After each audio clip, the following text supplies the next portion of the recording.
Good evening, my hearties. Steady. And welcome to a very special Wogan devoted entirely to the new hit musical Follies, which opened in London last month. It's going to be the most glittering event they've seen in these parts for a while, I'll tell you. They've come from yards to be with us here tonight. Outside, thousands are thronging the pavements, aren't they? Yes. Yes, Terry. Hoping for just a glimpse of the stars we have on the show. What a happy crowd they are, doffing caps, tugging forelocks, picking pockets. And here, in the theatre itself, definitely something in the air. I think it's mildew. Certainly not me, but our audience, crinolined and dinner-jacketed, still glowing from the champagne and strawberries, from the... For goodness sake, keep the illusion. The champagne and strawberries from the DG's private stock that we served them just before we came on the air. A happy crowd. And they're settling back now. Some of them are asleep already. To enjoy the songs and the stars of Follies. Julia Mackenzie, Diana Rigg, the legendary Dolores Gray, and the composer Stephen Sondheim. Right. Now, for those of you who don't know, the show takes place at a reunion of girls from the Follies. This country would be a kind of reunion of the Tiller girls. That would be the equivalent. At the theatre in which they performed their dazzling revues, it's about to be pulled down, so they're all meeting there again. They reminisce and they perform some of their old numbers, and we see how they've changed over the years. But enough of the plot. My first guests have performed in many of a folly of their own, haven't we all? Including the 1959 Eurovision Song Contest, when they sang that immortal ditty, Sing Little Birdie. We can all do that, can we? Yeah. Sing Little, yeah. You all know it, as if it were yesterday. Now, in Follies, they play Billy and Wally Whitman, a much-loved American singing duo, just as they are. Please welcome a much-loved British duo, singing a song that could have been written for this theatre, Rain on the Roof. Pearl Carr and Teddy Johnson.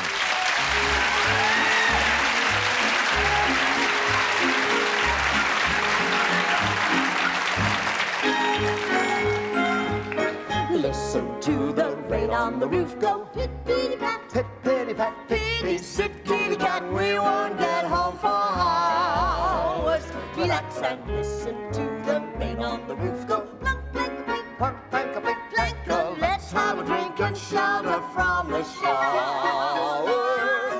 Rain, rain, don't go away, fill up the sky. Rain through the night, we'll stay cozy and dry. Put a paddle to me. Listen to the rain on the roof go pit-pitty-pat, plunk-a-plink, plank. Pity that it's not a hurricane. Listen to the lovely rain.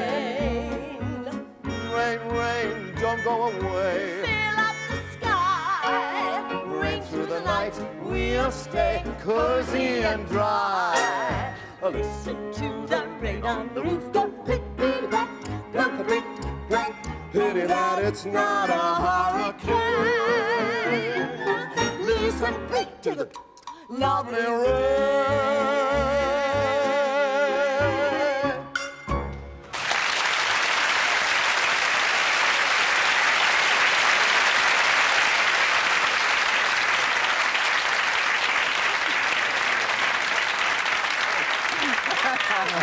It's a good job you two get on well together, isn't it? It is. Yes, all that actually.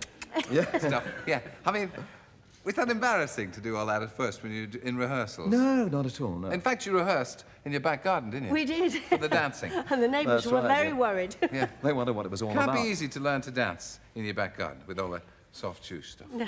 Well, it wasn't so much soft shoe, we just had to move around. Yeah. So the garden was the biggest place to do it in. Yeah. So got Pearl to cut the lawn, Yeah. and... Yeah, fine. Yes. Because, well, it's very hard to do it in kind of pampas grass, isn't it? You can't see what your legs are doing. This particular song, I mean, you know, just in case people don't know, I mean, it's a pastiche song. As it goes Oh, back. indeed, it's a kind of turn of the century Right, piece of absolutely music. It's right, not the kind of thing you'd sing nowadays. Oh, not really, no. I don't think we've... Before our time, that one. Never. It's even before Sing Little Birdie. No, there was no music before that. But I mean, it's that kind of song, isn't it? That kind of Indeed, yeah. Broadway thing. And That's right, yeah, That's the yeah. couple you play. I think it's something that, that Wally probably found, when he was a kid, or Yeah. when he was about 20 years old, when he formed the act. About, I think, probably about 1920, 25, they started singing it. Yeah. And it got them into the Follies, with all the little actions that And they do. congratulations. And I mean, when I was there for the opening night, you got a wonderful round of applause. Not just sentiment, because you'd been so smashing in the show. Thank you, Terry. Pearl Carr, Teddy Johnson.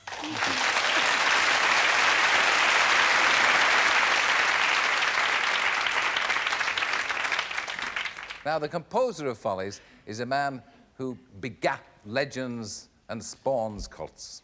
Love him or hate him, and some have been known to do both at the same time. He's changed the shape and style of the Broadway musical. The lyricist of West Side Story, the writer and composer of shows as diverse as A Funny Thing Happened on the Way to the Forum, Company, Sweeney Todd, A Little Night Music, and Pacific Overtures. He's probably best known for having written one of the most recorded songs of all time, Send in the Clowns. So, ladies and gentlemen, welcome Stephen Sondheim.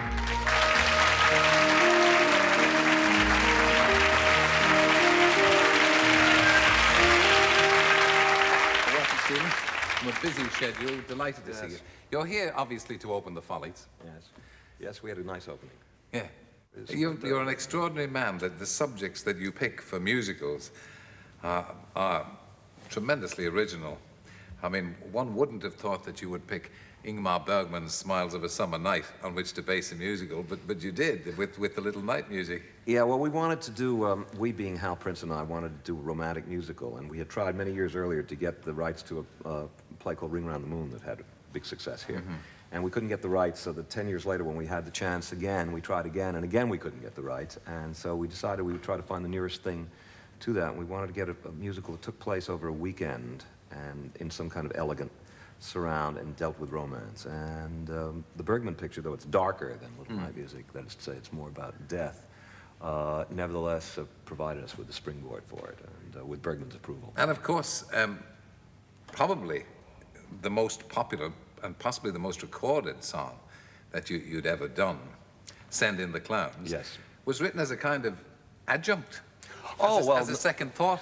Not exactly. There was a spot in the second act which required a song, but the leading lady, we had not expected to get anybody who could sing because we needed somebody who had great glamour and style and a sense of stage comedy. And we thought to get a lady like that of what we call a certain age and at the same time somebody who could sing was probably unlikely. So I made that part the lightest vocally. I wrote very few songs for that part.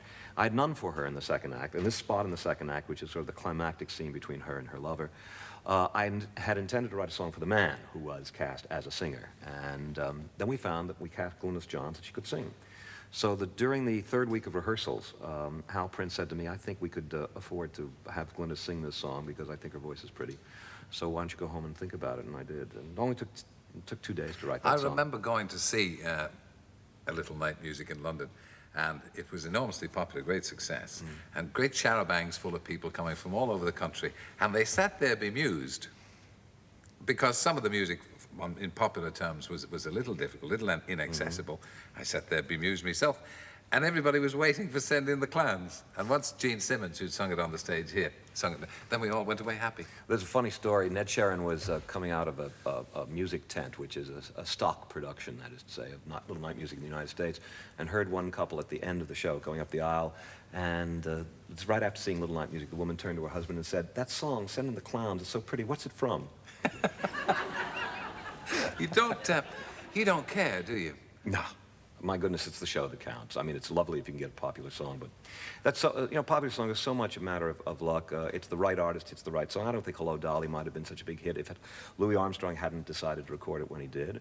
And the same thing's true of Send in the Clowns, which was started off by Judy Collins. And if she hadn't, it was 2 years after the show had opened that she picked that song up. But the song had been lying around there for 2 years, and nobody recorded it, or nobody recorded it successfully. So it's very much a matter of luck. But you don't believe, anyway, in making much concession to there isn't that popular taste. Eh?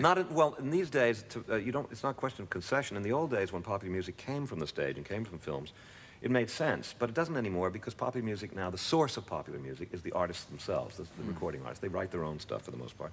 And it's the rare song that comes from the theater and becomes popular. And it's usually because it's picked up by somebody, or somebody puts a lot of money into plugging it or something like that. But it's rare.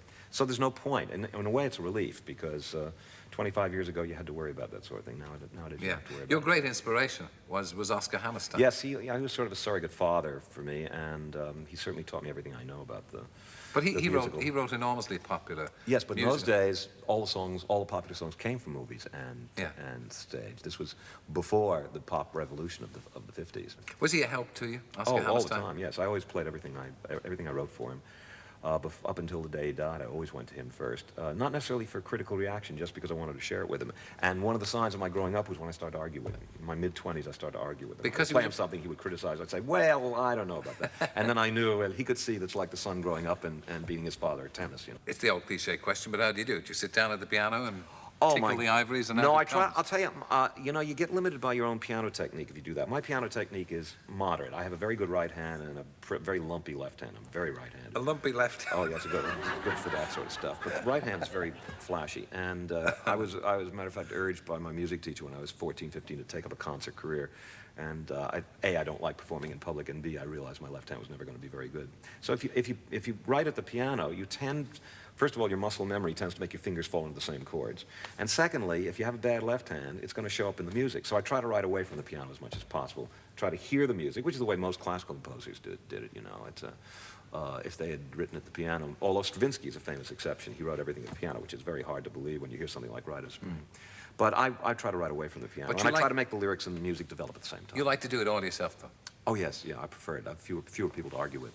How do you think Follies, a British audience regards Follies? Because we don't know Ziegfeld and his Follies. Well, you have the Dillingham shows here, and you certainly have a history. You have a history of something slightly different here, which is music hall. That is to say, what we would call vaudeville in the United States. That is to say, top-lined entertainers and dance numbers sung. Now, that's all the Ziegfeld Follies were they were really vaudeville shows with, only they would have headliners like Fanny Brice or, you know, international entertainers. And then he was famous for his parade of chorus girls, beautiful chorus girls, which is what I suppose distinguishes Ziegfeld Follies from say the British music hall tradition or the Dillingham shows or something like that. He was very strict, for example, about that his girls not be thought of as ladies of the night or as easy pickups for the stage door Johnnies. He made them wear gloves in public, for example, and if he caught any of them on the street without gloves, she was fired. I mean, he absolutely, it was very, very important to him. And in fact, many of them married extremely well-to-do and very respectable people.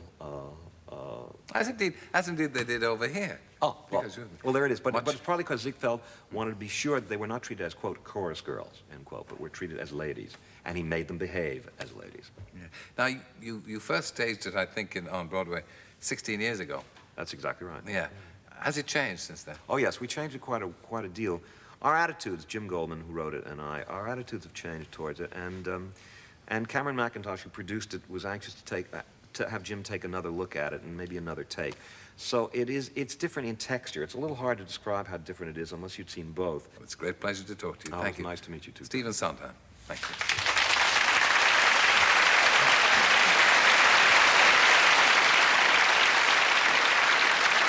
Well, now it can be revealed. I recorded that chat with Stephen Sondheim last week because he had to fly back to America. And now, back to the show itself, to one of its biggest stars, singing one of the best numbers in the show. This is wonderful. You'll love it. Losing My Mind, Julia Mackenzie.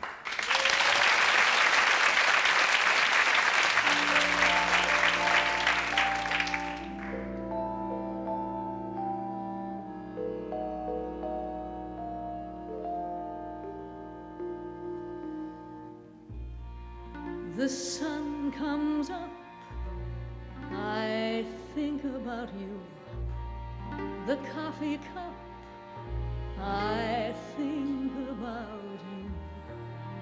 I want you so, it's like I'm losing my mind.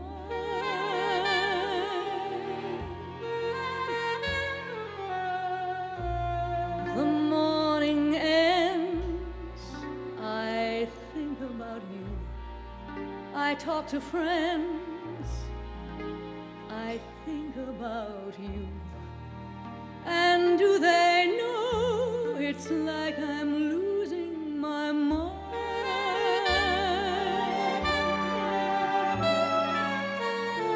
All afternoon doing every little chore, the thought of you stays bright. Sometimes I stand in the middle of the floor, not going left, not going right. I dim the light and think about you. Spend sleepless nights to think about you. You said you loved me, or were you just being kind? Or am I losing my mind?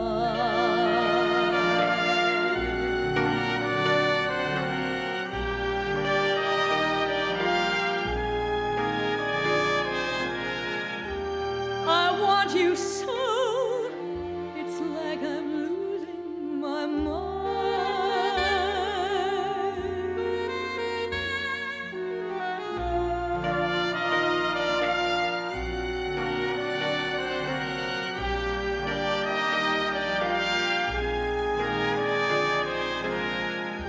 Does no one know it's like I'm losing my mind?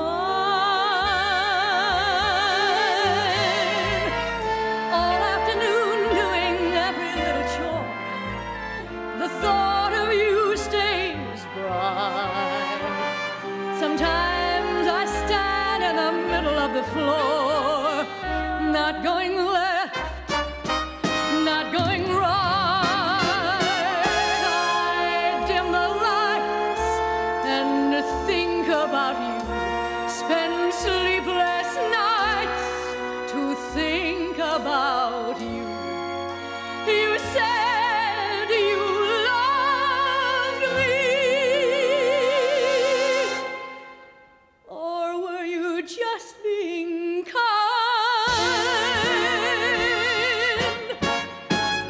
Or am I losing my mind?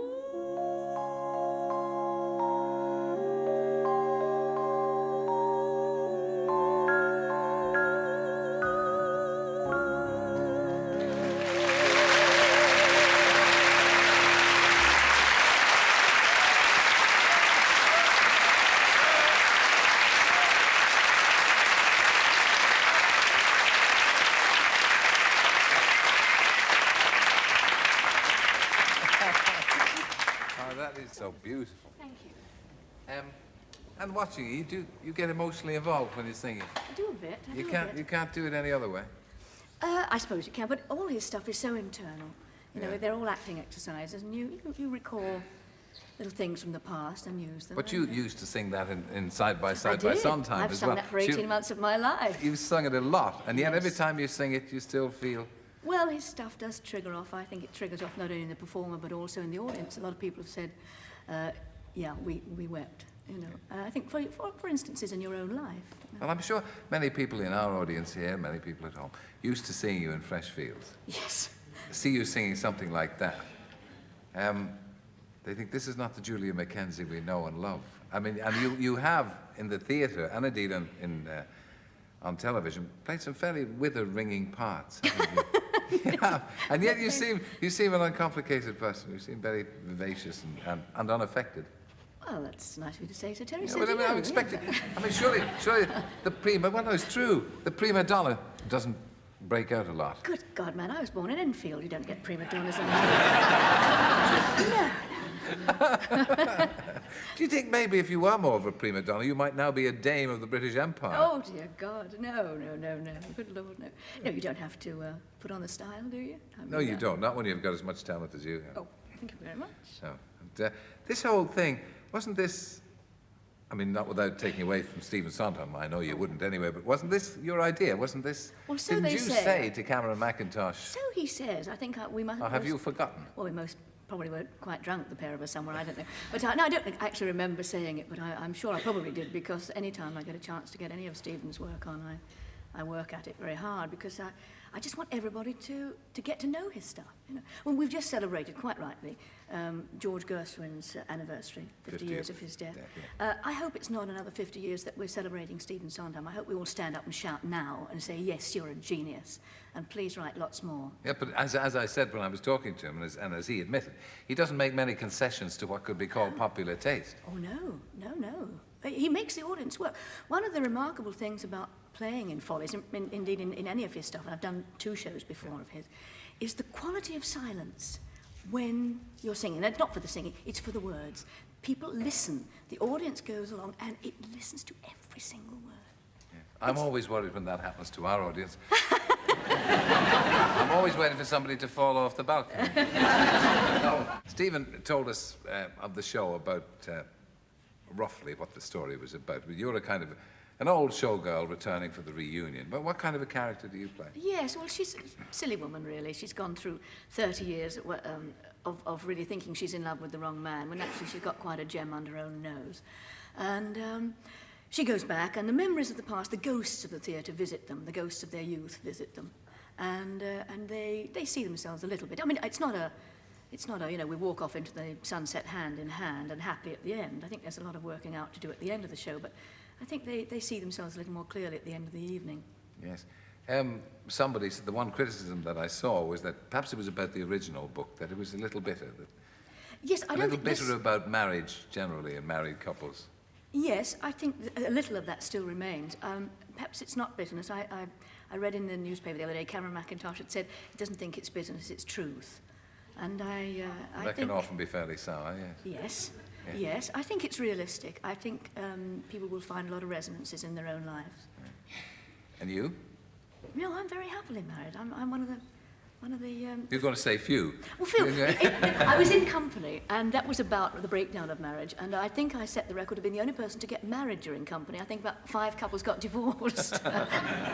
So what about you? You're in this show probably for a year. Yes. Certainly for a year. Yes. And therefore Fresh Fields is not going to be made anymore. No, we're not going to do any more Fresh Fields. Aren't you? Oh, thank you very much. Be quiet or we'll sing another sad song. No, Anton and I decided after 4 series we'd probably got the most out of it that we ever could. Quit while you're ahead. As storylines were concerned, and we thought we'd rather leave while we were Because you won so many awards for favourite comedy actress of the year and all the rest of it. But after this, I'm sure you'll win many more. Well, you have already won awards as a serious actress. You don't do it for awards, do you? No, but awards are nice, though, I think. Awards are very nice, but I tell you, singing Stephen's stuff is an award in itself. Okay, well, look, don't go away. I won't. Because there's somebody that you probably haven't met for at least 10 minutes. And I'm sure you won't mind meeting her again. So in the meantime, thank you for joining us. Thank you.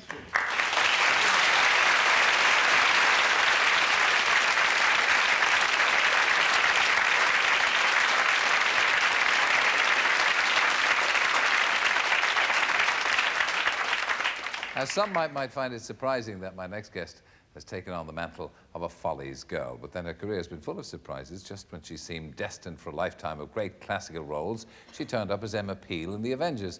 And though she's been back to the classics since then, it hasn't been without the odd side trip with Morecambe and Wise, and indeed the Muppets. She's even been on my show. And now she's bearing, if not her all, quite a bit every night at the Shaftesbury. She won't do it tonight, I promise you. You can stay tuned. It's a family show, you know. Please welcome Diana Rigg.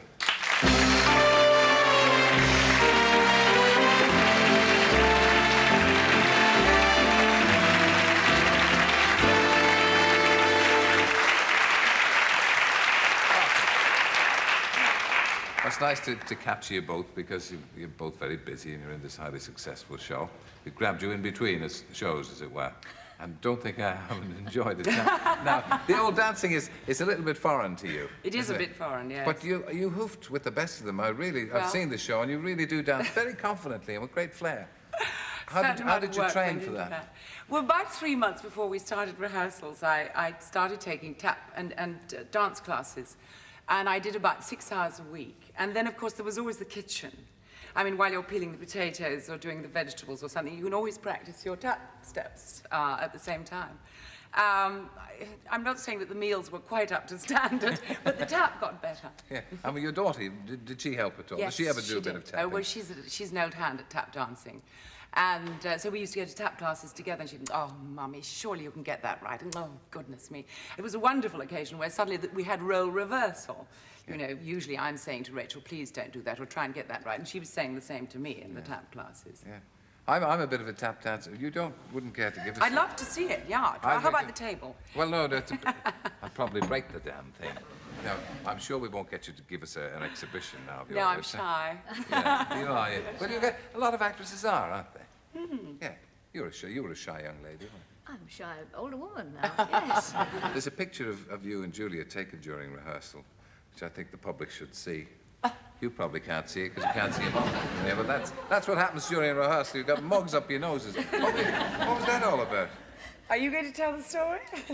I think we were rehearsing a number called The Girls Upstairs when we have wine glasses, and they'd given us plastic beakers. And I think another member of the cast was going on about notes and things, and we bit on our things and sorts of, well, hurry up, you know. Yeah, yes, me. Yes, touch of longueurs in that. Yeah. Well, because there's a lot of parts in the show that people do one song and then, as it were, dress the act. And it can be a frustrating show from that point of view. No? No. I mean, it's lovely. Watching other people work on stage is one of the greatest pleasures to me. We both listen to Adele Lee every night, you know, and it's mesmerising every night, and it's every wonderful. night makes me cry. And we can see Dolly Drops, who's coming on shortly. Does it not ruin your concentration? No. And I'm just in the wings while Dolores, whom you'll shortly to meet, comes in, does her number on stage. And it gives me such a thrill every night. I can just see, it's a sort of three-quarters profile of her. And I can't see the audience, but what you see is this towering figure at work between these two curtains. And it sums up the whole show for me. Your career has been a bit of a potpourri, hasn't it? It is, really, Would it have been better if you'd stuck to the one thing, do you think, or are you happy? I love change. I love doing as much as I possibly can, and tilting my lance at all sorts of windmills and falling flat on my face sometimes. Yeah. I think possibly it would have been easier if I'd stayed in straight and classical theatre, in a way that you just sort of, I mean, it's a bit like anything. You just graduate, you just go up, you know. I'm difficult to categorize now. Well, that's good. Where do I go? What do I do next? In the show itself, you're faced with your characters as they were when they were 20 years before, younger. If that happened in real life, what would you say to your younger self? Oh, I'd say just don't go pell-mell through life in quite the manner that I did. You know, when you're young. But there again, when you're young, you don't take advice, do you? That's in the nature of being young. But I was so enthusiastic for life and hungry for experience and everything. And I think consideration, just a tiny bit more consideration about how one's energies were expended. But it's only a minor regret. It's not a major one. No. What about you, Julie? Would you? Quite the opposite. I mean, go for it, because I was so inhibited for such an awfully long while. I look at youngsters today and think, God, what a life they've got, and I think I'd go for it more. Yeah. Not waste a minute. You know. Yes, I think it's tougher for youngsters now. It is in many ways, but they also, everything's very oriented towards them, isn't it? I mean, clothes and music and that, so we never had those things. What, you used to walk around naked with not hearing anything, no music they at all? They didn't used to make clothes for teenagers. Then I used to have, cut down suits of my mum's and things and get them. Oh, it's tragic, isn't it? I don't anymore. Obviously you get on very well together. There is we terrific have to. camera. We dress cheek by jowl. Yeah. And the Lou's on my side. Yes, so she's got to get on well with me, or I won't let her come from my room. To get the Lou, yeah. But honestly, you must have both worked with the people that you did get on so well with. I mean, that must be. Hang about. It's a terrible cliche, this, you know. It really is. Actors and actresses largely get on, and certainly actresses. You know, when you look at the lineup for this show, and it's a show about women, and largely, there are more women than men, right? And we all get on wonderfully well. much to the dismay of those people, you know, the gossips who like it when people are at loggerheads. I think actresses do get on. Yes, I think so. I feel like other women. That's the main thing, and it's great. I mean, it really is. It's like a big family when you're going at night. That's what's lovely. Good. And I hope it will take us through the whole year. I'm sure it will. Thank you both for joining us. Pleasure. Thank you.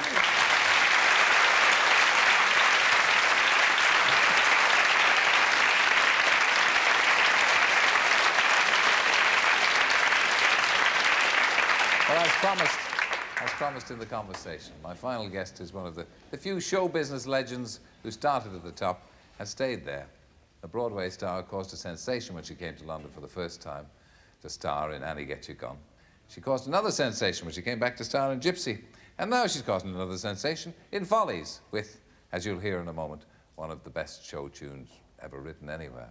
First, let's meet and talk for a moment or two to Dolores Gray.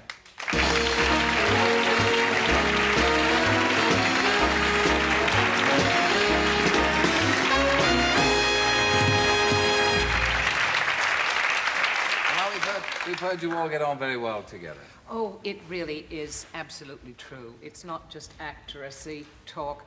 They, as two leading women in the company, have been unbelievably kind and gracious to me. I was welcomed the very first day.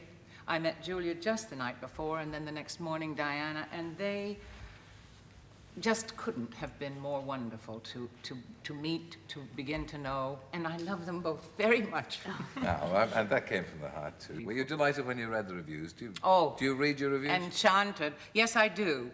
I know many people say that they don't, but I can't wait. I'm just in agony until they come out, because if they're wonderful, I have to know it, and if they're not, then you might as well know it quickly. What about you, Diana and Juliet? I mean, I don't think I'd want to read them. I've stopped.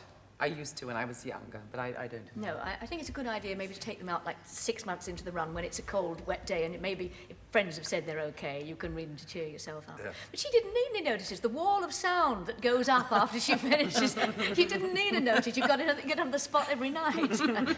But then you're used to applause in London with Annie Get You Gone and Gypsy. Annie was such a wonderful experience. I'll never forget it. And Gypsy, the too. kindness, the sweetness.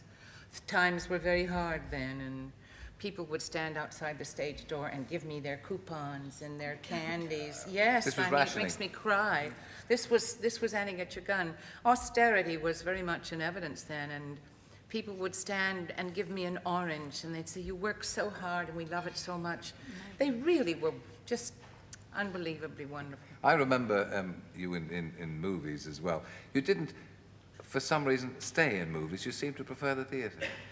Well, that was a sadness to me, because I began first of all, I wanted to be a performer so badly that I put myself in my first contest at the age of 7, not knowing how to do anything, but I just said, well, I'll dance. I guess I'll tap dance. And my mother said, well, do you know how? And I said, yes, the little girl down the street goes to dancing school, and I give her a nickel, and she teaches me what she's learned. It's true. So I went, and I won 2 pounds, and I was bitten.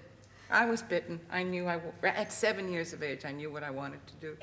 You have this enormous voice, great resonance. Yeah. Was that always an attribute? Did that have to be trained? No, I began to sing then when I was about 13 and a half, and then I was sustaining on NBC when I was 14 and a half. Sustaining? Sustaining means there are no sponsors. It's like radio, but without sponsors. Kind of like the BBC, I think, isn't it? But when all the singers would be ill or something, they'd say, telephone the school, get the kid, she's on at 4:15. Get the sustainer. What I started to tell you about MGM, though, was I was there at the very last, when Gene Kelly was no longer doing films there, and Howard Keel was. I did Kismet with Howard Keel. I believe that was his last picture. So it was at the end of an era, and I found it an extremely happy time. I loved it. I loved going in every day, doing something new.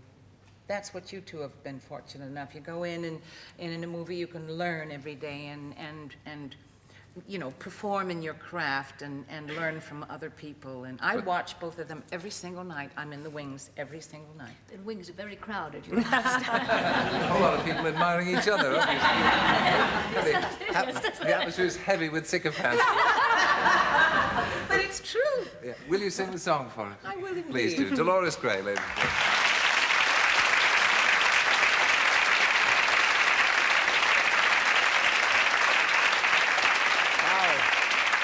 To sing then one of the all-time great showstoppers, one of the all-time great showstoppers in her own right, from Follies, I'm Still Here, Dolores Gray.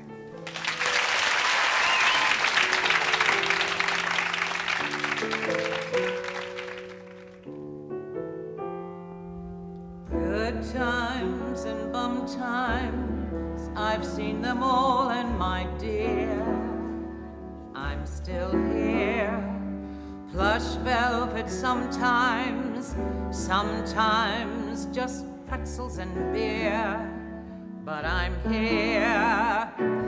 I've stuffed the dailies in my shoes, strummed ukuleles, sung the blues, seen all my dreams disappear, but I'm here. I've slept in shanties, guest of the WPA, but I'm here. Danced in my scanties, $3 a night was the pay, but I'm here. I've stood in bread lines with the best, watched while the headlines did the rest. In the Depression, was I depressed? Nowhere near.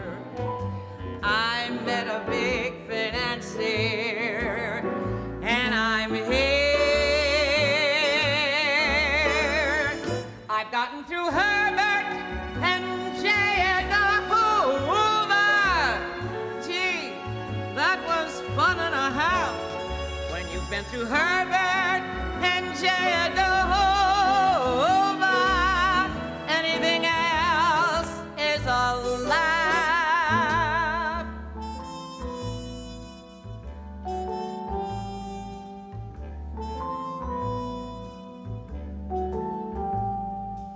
I've been through Reno, I've been through Beverly Hills, and I'm here.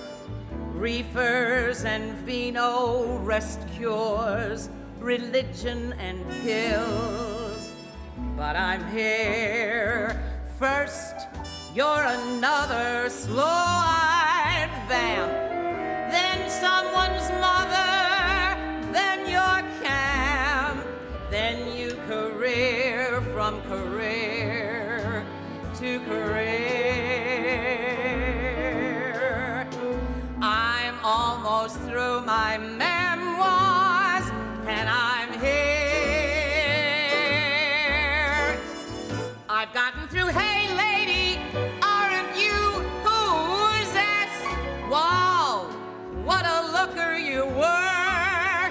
Or better yet, sorry, I thought you were who's that? Whatever happened to her? Good times, sometimes, I've seen them all, and my dear, I'm still here. Plush velvet sometimes, sometimes just pretzels and beer, but I'm here. I've run the gamut, A to Z, 3 cheers and damn it, say la vie.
My thanks to all my guests tonight, to Pearl and Teddy, to Julia, Diana, Dolores, Stephen Sondheim. We'll see you on Monday.